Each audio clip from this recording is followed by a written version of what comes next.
I have the pleasure of introducing our student speaker this morning. Rayleen Lewis is graduating from the MPH program with a concentration in biostatistics and a 4.07 GPA. Her thesis is titled Exploratory Factor Analysis of the Trauma Symptom Checklist for Children, Comparison of Two-Factor Extraction Methods.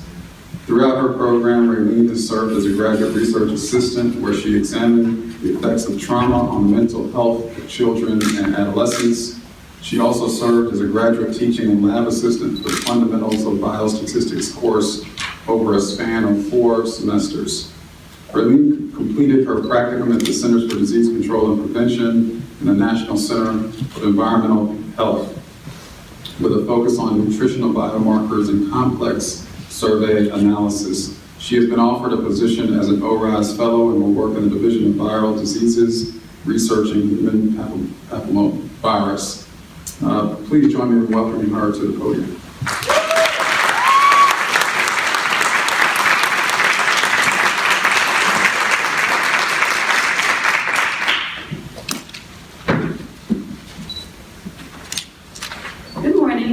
Thank you, Dr. Lynn, for the introduction, and thank you to the School of Public Health for the opportunity to speak today. Candidates, we're one quick tassel turn away from being able to add 3 letters after our name. Whether it be MPH or PhD, those 3 letters show the world that we have the hard work, grit, and desire to persevere through years of additional education to achieve our professional goals. Being the typical public health student I am, when I was asked to speak at Convocation today, I immediately started to do my research. I wanted to know what a public health convocation speech was supposed to sound like. I learned that most speeches start with definitions of public health, but today we're being acknowledged for earning graduate degrees in public health. We know what public health is. I'm sure we could all recite the story of John Snow and the cholera outbreak in London to anyone who cared to ask. But for the friends and family in the audience, public health is the science of protecting and improving the health of families and communities. As students, what we've learned is that this definition encompasses pretty much everything. Instead of discussing what is public health, I decided it was more important to discuss what is public health at GSU. To me, public health at GSU is spending hours reading how we do harm and writing research papers in systems of healthcare. It's reviewing the health belief model before the social and behavioral exam. It's calculating Z-scores and finding key values in intro to biostat. It's spending hours just finding a data set to analyze for the statistical computing project, and that doesn't even count the time it takes to do the analysis and write the report. It's counting the number of healthy snacks in a vending machine and research methods. It's reciting the interpretation of an odds ratio in Drs. Casanova and McKee's epimethods classes until you know it so well that you could say it in your sleep. It's spending hours in the biostats lab working on assignment after assignment thinking that these cannot get any harder while you're blatantly ignoring the fact that you still have a thesis to write. It's sending Jessica a timesheet and an update on your practicum hoping you remembered to write everything that you've actually done down.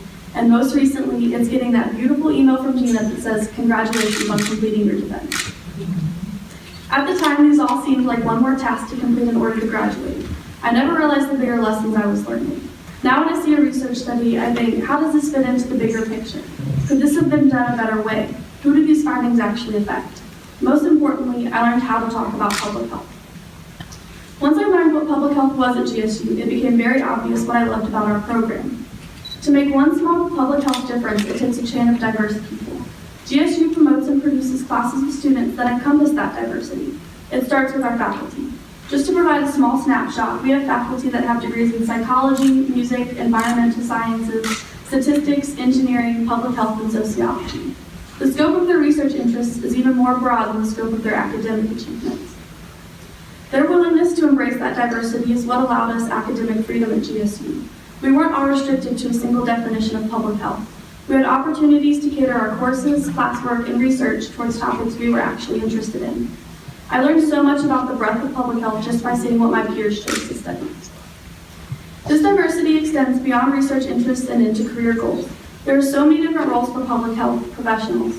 There are biostatisticians, program coordinators, epidemiologists, health educators, research assistants, policy analysts, and the list goes on. I am a numbers person. The perfect job for me has me solving problems, coding, and running analyses.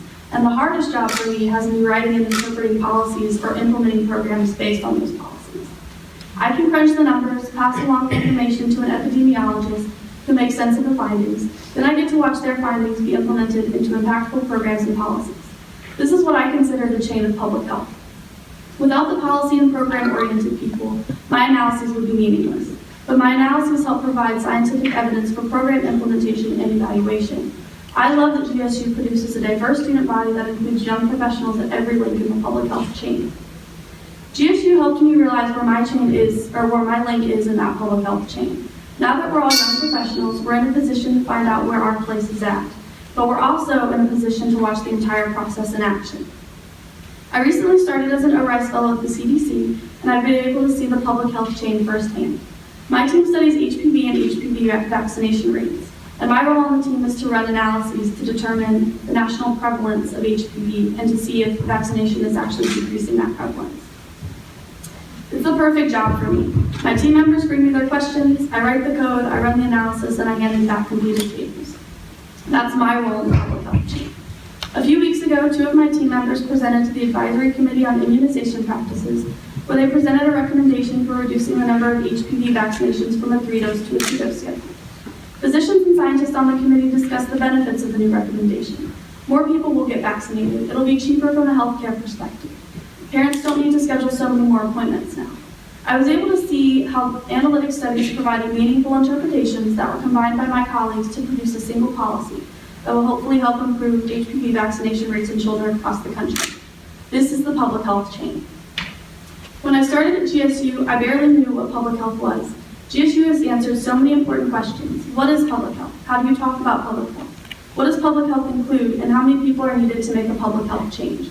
The GSU School of Public Health faculty and staff has done a tremendous job at helping us answer these incredibly important questions before we go on to make our own contributions to the field of public health. Their dedication to teaching has given us the knowledge to find our own place in the public health chain. On behalf of the class of fall 2016, I thank you.